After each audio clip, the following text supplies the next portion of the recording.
Hi guys, welcome back to my channel, Beauty Within Sickle Cell. I'm Jasmine, and for this week's video, I am going to talk about the Sickle Cell Patient and Family Symposium that I went to about a week ago, and then I'm also going to do a quick update on how traveling kind of affected me, how I'm doing, how I'm feeling. So yeah, without further ado, let's jump right in. Alrighty guys, so I'm going to start off by doing a little quick update on my health, how I'm doing, just to get that out of the way. It kind of sets the stage up a little bit. Before I went on my trip to LA, I was feeling a little exhausted, tired.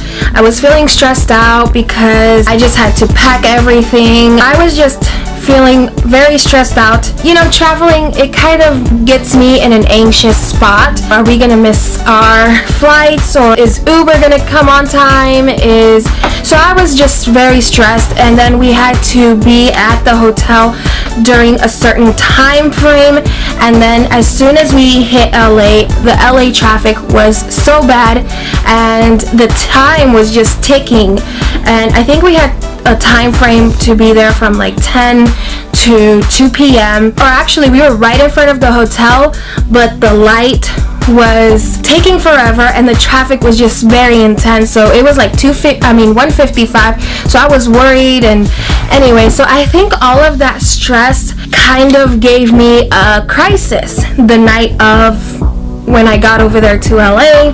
I was having a lot of pain and stuff like that. Not to mention, the day I was supposed to travel, I only had gotten 2 hours of sleep. I went to bed around 3 in the morning and I had to wake up around 6:30 in the morning. So it was like 3 hours actually of sleep, 3 hours of sleep, which for me, I rely so much on sleep. I try to get 8 to 10 hours of sleep on good days. So I'm not really used to running on such little sleep. So I think for me, not being able to sleep those 8 hours that my body needs, it just started affecting my health. So I was really tired. I was feeling pain. My stomach was swelling up. I was having pain in my hips and knees, but the trip was amazing. It was such a beautiful experience. Now that I'm back home, the stress is gone. I had a doctor's appointment on Thursday. So I was just super exhausted throughout this whole past week, and my body has been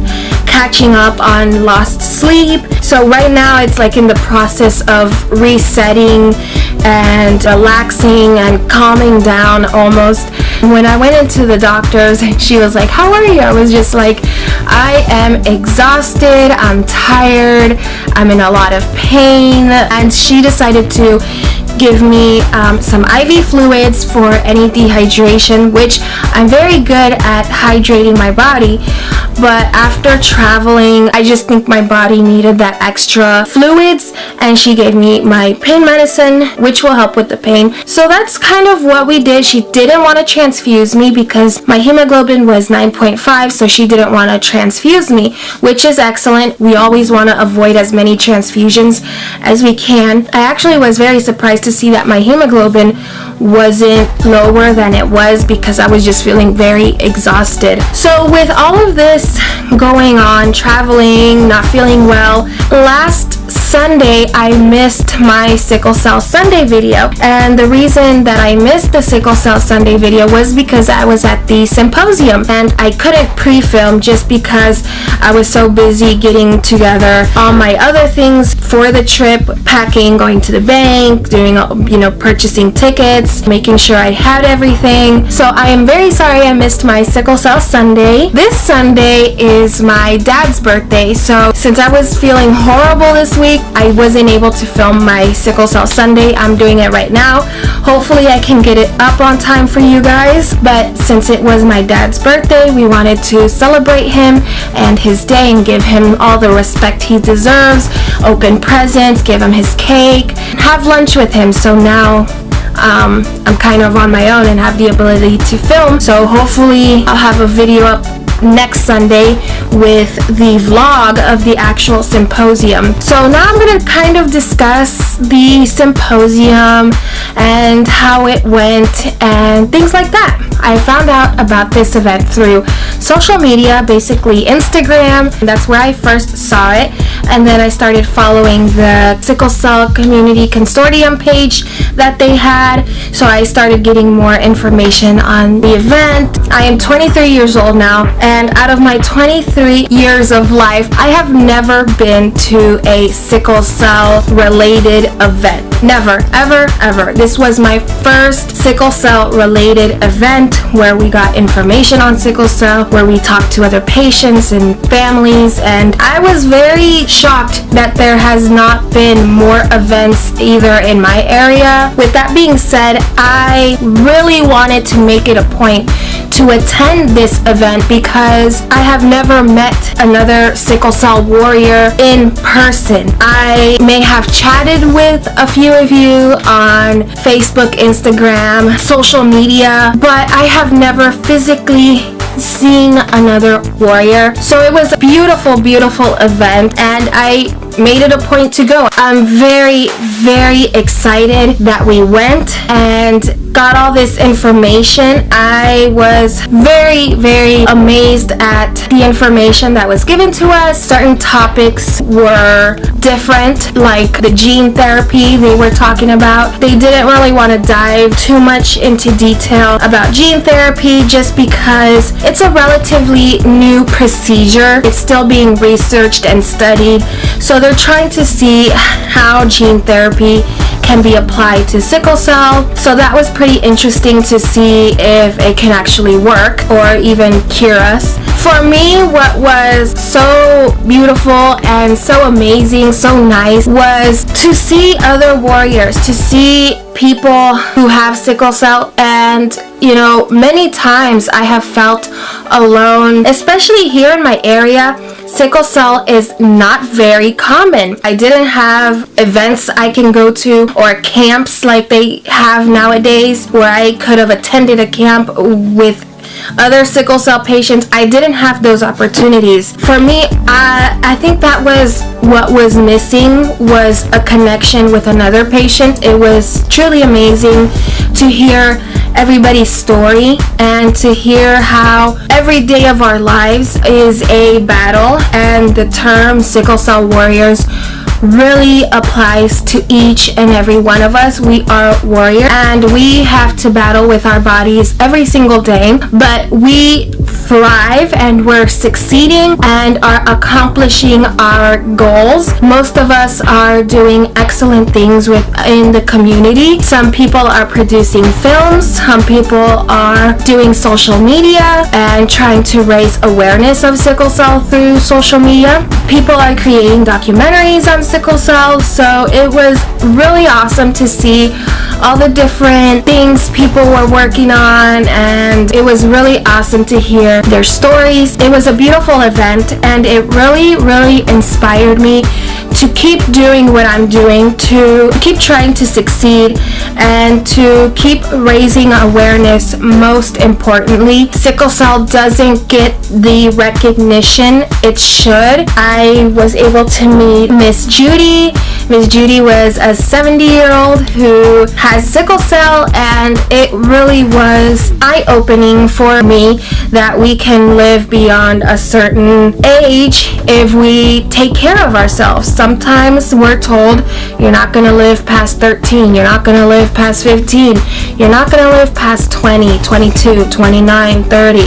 And to see that other warriors are defying those odds is such a blessing and such a huge opportunity to see these people succeed and that they're doing well and fine. I'm very, very thankful to everyone who helped out at the event, everyone who spoke, and our stories are not easy ones to tell. They can be very emotional for certain people and opening up to people you don't know, it can be difficult. I'm very appreciative of these sickle cell warriors who took their time out of their day to travel all the way to LA and share their story with us and other warriors.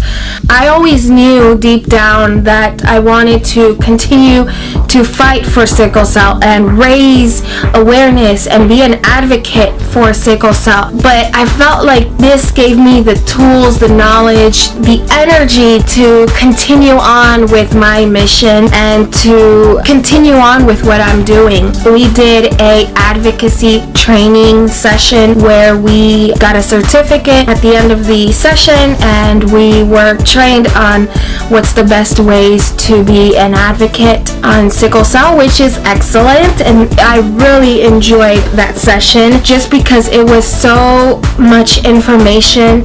I even started taking notes on my iPad. I started filming some of that just so I could remember it.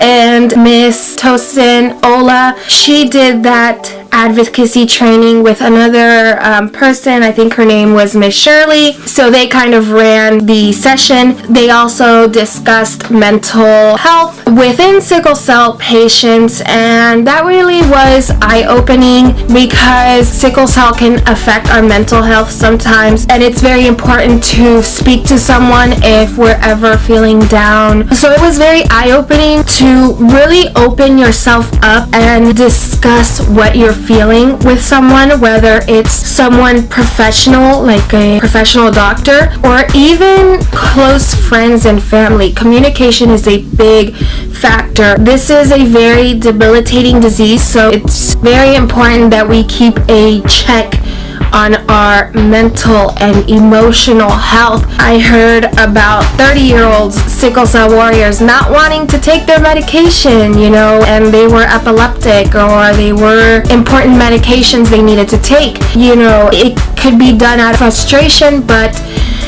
we always need to protect our bodies, and that's what we have. I'm just going to kind of show you. This was the Sickle Cell Disease Patient and Family Symposium from Thursday to Sunday, July 28th through the 31st at the Lowe's Hollywood Hotel. So I'm going to go over some of the topics. The first discussion was the peer navigators, and that was very interesting just because it was what got the ball rolling. We were able to learn about the peer-to-peer navigation, how it's important, things like that. On Friday, the discussion that I enjoyed was the plenary sickle cell warrior spirit indestructible, and that was done by Tosin Ola. She's an RN, and she did a wonderful discussion on how our spirits are indestructible and on how we are warriors, and kind of along that mentality.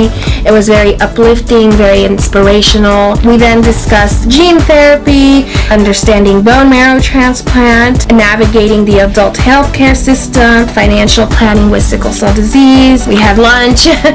Then we had professionals roundtable. They discussed how you can become a professional and that sickle cell doesn't have to hold you back, and that it is possible to have a career with sickle cell, and that it's up to us to decide what we want to do with our lives. We then moved on to either a couples roundtable or parent-to-parent roundtable. I went with my mom to the parent-to-parent roundtable where they discussed dealing with emotions associated with having a child with sickle cell, taking care of yourself, making your other kids feel special too, learn from other parents supporting a child with sickle cell. And that one was very emotional. That one was very interesting to hear, not what we put our parents through, but we see their side of the story. Sometimes we don't see the other side of the story, and